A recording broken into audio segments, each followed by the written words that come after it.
Learn the most advanced recruiting techniques. Land the most desirable talent. Launch your company towards massive success. This is the Higher Power Radio Show with Rick Girard. Will AI replace the need for a resume? So tools are available to utilize AI in improving workflow and screening applicants. However, the question lies in their accuracy and viability in identifying the strongest people for your unique organization. I'm Rick Girard. Welcome to the Higher Power Radio Show. Our mission is to help entrepreneurs and hiring managers avoid costly hiring mistakes by identifying a specific problem and providing proven solutions to enable your company to win the right hire. We share insights from top-performing rebel entrepreneurs, disruptors, and industry experts like our guest today, Mr. Neil Sahota. Neil is an AI expert and author of Own the AI Revolution. Skynet, right? It's not Terminator time. Oh, it's not yet, huh?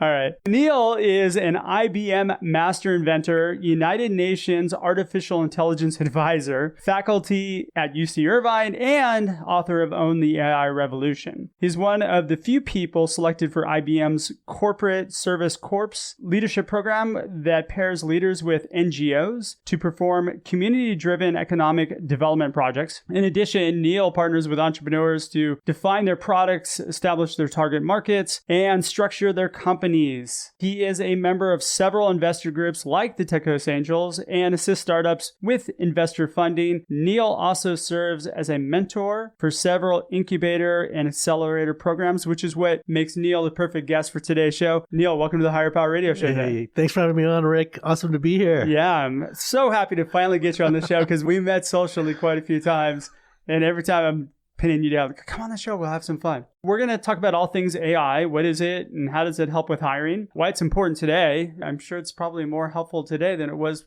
3 weeks ago. And then how to implement the effective use of AI into your hiring process today. Let's talk about why AI is important in today's hiring landscape. You think about it, when you hire somebody, what do you look for? Are they qualified? And are they going to be like a fit for my team, the corporate culture? Qualifications we can test for, right? We do interviews, ask people to write code, come up with a marketing campaign, whatever. But how do you know if they're actually a fit? I hate to say it this way, but when I remember, and even when I was hiring people, you tend to make up your mind fairly quickly, right? They say, what is it, on average 5 minutes? I heard it was like within 90 seconds. 90 seconds. Like okay, so we even have a shorter attention span. I don't know. There's no data backing that. It could be just pulling you heard it right here. Right? But we're quick to judge. I'll put it that way. Sure. We might make some mistakes in who we hire. They're not really a good fit. And most hiring managers are not willing to admit they made a mistake like that. And I've seen it be stuck with some unruly people. But we see that AI could actually help with this problem. So not only help you do the qualification vetting, but they can help you figure out, is this person actually a fit for your culture, your team? We talked a little bit about this before the show. Vanity hires, right? Vanity hires are always a big thing. Hey, I recruited this guy out of XYZ company, and then it's the wrong environment for that person. But they're taking the job for whatever reason. You probably bought them, and then next thing you know, they fail miserably. How accurate do you think AI will be or is in identifying that and being able to say, whoa, don't hire that guy.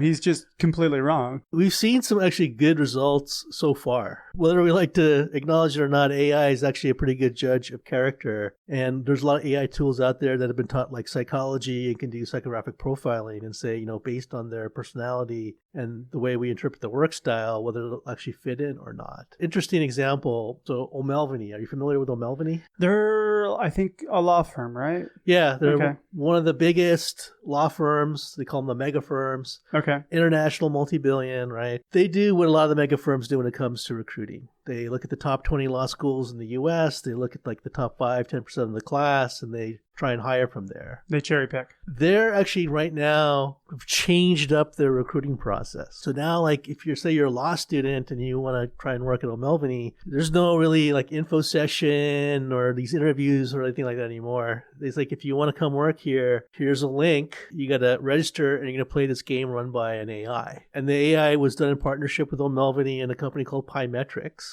that looks at like socio-behavioral type of metrics and things like that. And so you play all these games, and what the AI is really doing is assessing what's your personality like? Okay. What's your work style like? How do you handle difficult situations or difficult people? And trying to assess, okay, how well would you actually fit into the O'Melveny culture? Would you not just fit in, but would you actually thrive in there and have a viable career where you would feel satisfied, and of course they would feel like you're a good fit and productive employee? I'm a big proponent of you need people who can thrive in that culture. But there's that argument that you want diversity, you want people who think differently, you want people who go against the grain, but you don't want people who completely destroy your corporate organization. For sure, but here's the interesting thing. One of the reasons that O'Melveny actually did this was to try to improve diversity and inclusion, right? If you're going to the top 20 law schools, you're looking at the top 5% of the class, you're looking at a pretty, we'll call it small possible population, right? One of the things they thought by doing this, they would actually get exposure to like candidates they would normally never see. And so they know that if someone can successfully go through the tests and the AI says this person has scored high enough from a cultural fit, they'll advance you and set up an interview. So but how accurate are those tests? It's a great question, right? We don't know yet. We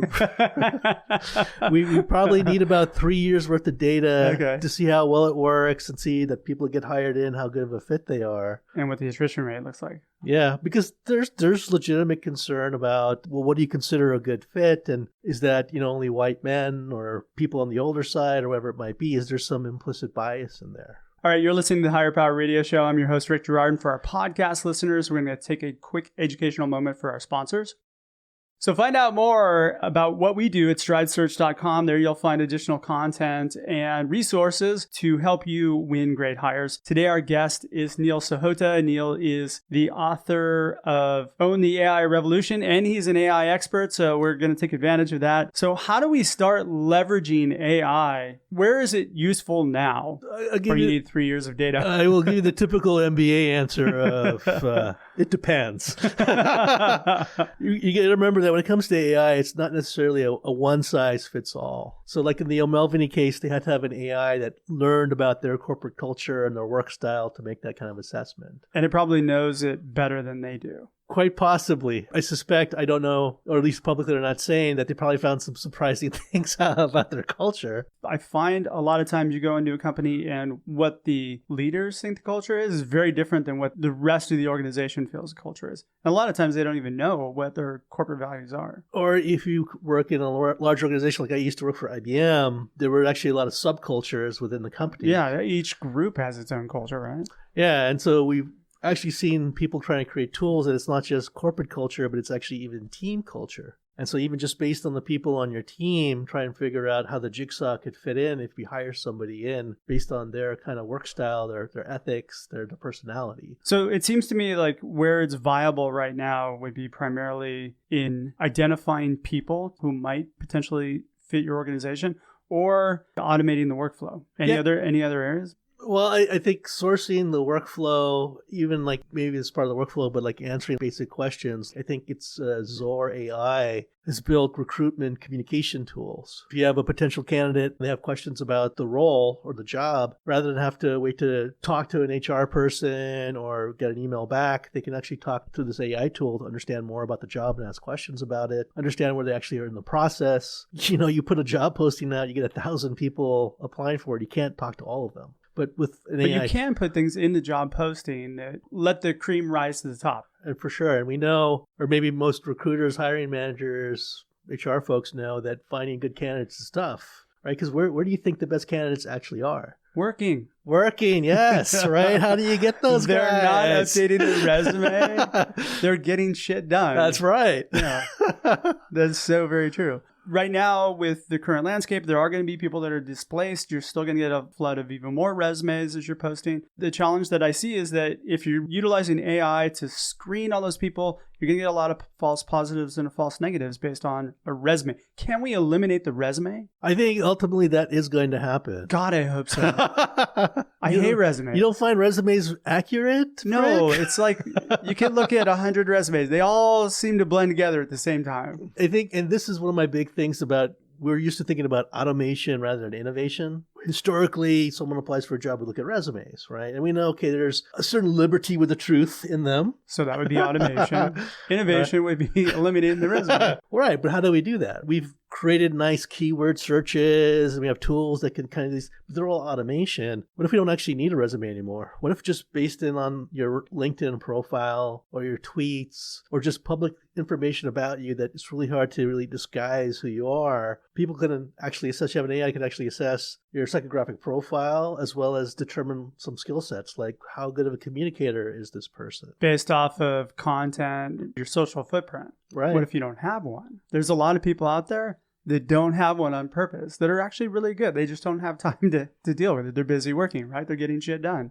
Yeah, but there's a way around that, right? If they're really interested in a job, you can always ask them to write an essay. In some cases, some people are actually asking them to shoot a video. Oh, see, I hate those. Doing a one-way video is completely different than having a conversation. Look, I get that. Yeah. I really get that, right? There's no perfect solution. There is. It's called a phone call. Are you going to make 1,000 phone calls, Rick? I do. Oh. I do. Me and my team are usually talking to a lot of people. We're making sure they're positioned properly. And then the ones who are in the right mindset and skill set, then we move forward with them and we move them through the process. But that's what your job as a recruiter is to do if you're hiring. Make phone calls. Ultimately, we're in the people business. It's really hard to automate people. Agreed. And I'm not saying you can automate all these things, but some of the hand-holding you can take with an AI, right? Rather than have to watch a bunch of 1-minute responses on a video, you can actually have an AI do that. And some companies are actually doing that. I like the idea of the puzzles of the games that help give you a different insight into the person. You can't change who a person is, but skill sets can change all day long. So if you're relying upon the skill sets. Let's use AI where it makes the most sense, right? Okay. We know we've been good at the qualification aspect. It's that fit aspect, the cultural fit, team fit that we tend to lag on. But that relies on data that comes from the company. Well, you're going to have a paint a true picture of your company, but there are actually ways to actually get that real image about the corporate culture of your company. Because we identified a bunch of tools, and I think we were talking about it prior to the show. Pymetrics was one, and Paradox, and Aria, I think it was. Oh, Aria, yeah. So I looked into a bunch of these. Seems like they're really cool off-the-shelf ideas, but is the juice really worth the squeeze? Is the investment that you put into it, do I have to wait 4 years? I don't have that luxury if I'm a small startup. Training an AI shouldn't take that long. But we know that not everyone's a big company like, an IBM, for example, that can afford to do their own kind of custom solution, which is why you have some of these off-the-shelf tools. But you really should use them for where it's going to be most helpful. Like working with a lot of entrepreneurs, you don't know everything. If you're a really tech-savvy person, you may not know about marketing or finance, so how do you find a good CFO, CMO? On the flip side, one of the startups that I advise for, they're lights out, amazing marketing people, but they couldn't find a good programmer to save their life. That seems to be the biggest problem. You have somebody who's non-technical trying to find a technical person. And that is where it gets dangerous. Because then they just hire anybody who's willing to take the job. This company, they were looking at one programmer and they like, this guy looks really good, some big names on the resume. You just mind doing a quick interview with the guy just to make sure everything is legit. And so, came in and I just got a little thing and said, how good of a Perl programmer, because, you're everywhere. Guys like, I'm amazing. Okay, write me a little Perl script that sorts an array in place, right? And the guy's like, oh, well, I wasn't prepared to write any code or anything. It's just a few lines of code. Oh, they just gave me a bunch of excuses as to why he couldn't do it on the spot. Wait, so how many lines of code is it to write that? It's probably about 3, maybe 4. Really? Yeah. Okay, of Perl code. So if you're amazing, you should be able to crank that out pretty quickly. Yeah, I would think you could do it in 60 seconds tops. Okay. Probably less, but yeah, but then it's which is why he wasn't working at the name brand companies anymore. But to your point about you got some of these people that they look like the superstar type of hire. How do you know if they're actually any good? And you know what? I've had a lot of CEOs that have come on the show that have talked about the fact that, we really like this guy's background. He was out at XYZ company, so we had to hire him. They end up spending more money than they wanted to and get meager results at best. It's not bashing those people, by the way. They're putting themselves in the wrong position too. They're a gun for hire, and they should be managing their career much better. Agreed. And I believe that most people are good. It's not like they're trying to defraud, but it's tough. If you're hiring someone, especially as an entrepreneur, you're not just giving them a job and a salary, you're probably giving them some equity, right? It turns into a marriage. So a lot more, I'll call it pressure on trying to make a good hire. Especially in the beginning. I think it's more crucial. And at IBM, it doesn't matter. You can eat 20 bad hires and it wouldn't even blink an eye at it. Maybe. I mean, there's some, I'll call it efficiency hits, but if you hire a less than good person, skill-wise, fit-wise, in a key spot, like a VP running a division, you have problems. You're going to get canned, right? All right, cool. Well, we're getting pretty close on time. What would be 2 or 3 key takeaways you can give the audience that they can plug into their business that would help with leveraging AI and saving some time for them? There's some great simple tools out there, right? Don't worry about trying to create your own custom one unless you can afford it. But if you're having trouble finding good candidates, or you're like, I can't afford to go through thousands of LinkedIn profiles, there are actually a couple of really good AI solutions to help you source candidates. There are some things like Pymetrics and Zor AI and like Aria that can help you figure out, are these people a fit culturally wise? And then you have things like Paradox actually have communication tools that'll help you automate some of the communication, do some of the admin, or I like to say urinal cake work of recruiting, right? Fielding questions and giving updates and that kind of stuff. The urinal cake work, I love that. Oh, I'm so going to steal that from you. You use AI for where it's good, right? It tends to start off with urinal cake type of activities. Totally. The transactional things. Yeah. All right, shoot. Well, we're just about out of time for today's show. Neil, thanks so much for your time investment today, and I want to welcome you to the Higher Power Radio community. Where can people pick up your book? How can they reach you? Give me the scoop on how we can get a hold of you. My book, Own the AI Revolution, is available at any major bookstore and Amazon. Barnes & Noble, guys, go. Oh, wait. You can buy online. Amazon.com, BarnesandNoble.com. There you go. Yeah. If you want to get a hold of me, reach out. If you want to rap a bit, you can reach me through my website, neilsahota.com, or always feel free to follow me on LinkedIn and Twitter. Cool. And we'll have those linked in the show notes. So I want to thank our listening audience for tuning in to this week's episode of Higher Power. Quick thanks to our team, our engineer, Christopher Decker, our producers, Andrea Ballin, Ariel Kramer, and Ayla Gerard. If you're listening to the podcast, please subscribe, review, and share. We're listening. We welcome your feedback, and we just want to make this show better for you. Join the Higher Power Radio community at Higher. That's HIRE, Power, POWER, Radio, RADIO.com. Or you can drop me a line at rick@stridesearch.com. Tune in next week. Our guest is going to be Rod Trujillo. He is the founder and CEO of International Rubber Products. I'm your host, Rick Gerard, and you have been listening to the Higher Power Radio Show. Aloha. Thank you for listening to Higher Power Radio. Catch our LinkedIn Live show every Tuesday at noon, or download the podcast on iHeartRadio, iTunes, YouTube, or your favorite podcast platform. We appreciate you joining us on Higher Power Radio with your guide to recruitment success, Rick Gerard.